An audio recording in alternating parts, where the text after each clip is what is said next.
Gente, ó, hoje é dia 4 de janeiro, Dia Nacional da Pessoa com Hemofilia. A data tem o objetivo de conscientizar a população sobre a doença e os desafios enfrentados pelos portadores dessa condição.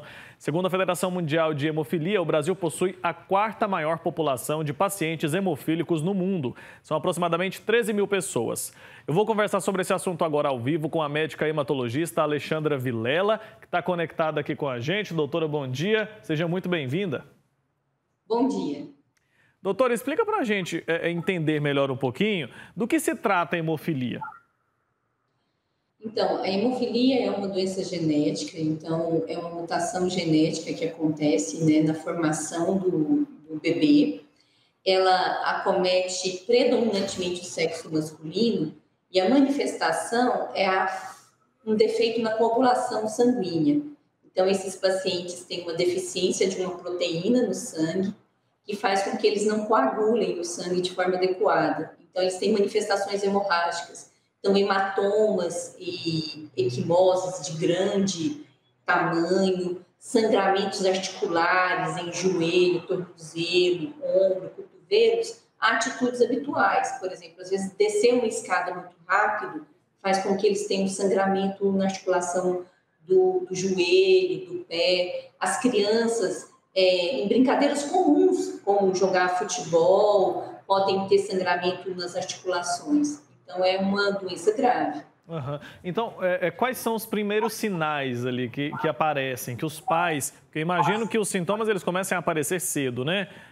Quando que esses sinais costumam aparecer e o que deve chamar a atenção dos pais e dos responsáveis?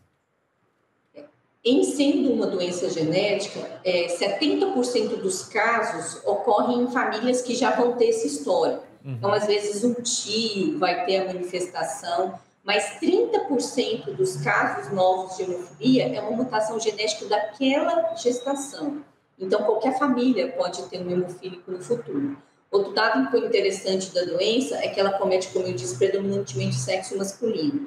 A criança vai ter manifestação hemorrágica a partir do momento em que ela tem algum desafio, que a gente fala, né? Então, o bebê, ao nascimento, não tem manifestação, apesar de já ter a doença. As manifestações vêm a partir do momento, assim, em que o bebê começa a engatinhar, a andar, em que começam a aparecer os hematomas, que são aquelas grandes manchas roxas na perninha, no braço, às vezes na região glútea, se o bebê cai. É a partir daí que começam as manifestações e elas vão ocorrer ao longo de toda a vida do paciente portador da doença. Certo, então não tem cura, mas tem tratamento. Como que acontece o tratamento?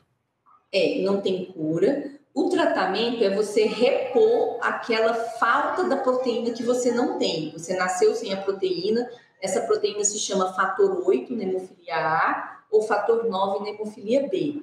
E a indústria farmacêutica conseguiu, então, fabricar essa proteína, né? Hoje ela é disponível na forma de um remédio. Ela é um pó em que você dissolve em água destilada e os pacientes tomam essa proteína que eles não têm. O tratamento é um tratamento profilático, então eles tomam essa proteína 2 a 3 vezes por semana para não deixar ter manifestações. E mesmo tomando, às vezes eles têm sangramento. Aí eles repõem de forma emergencial também. São aplicações de injeções que eles têm que tomar ao longo de toda a vida. Certo. E esse sangramento, ele é acompanhado de dor ou não?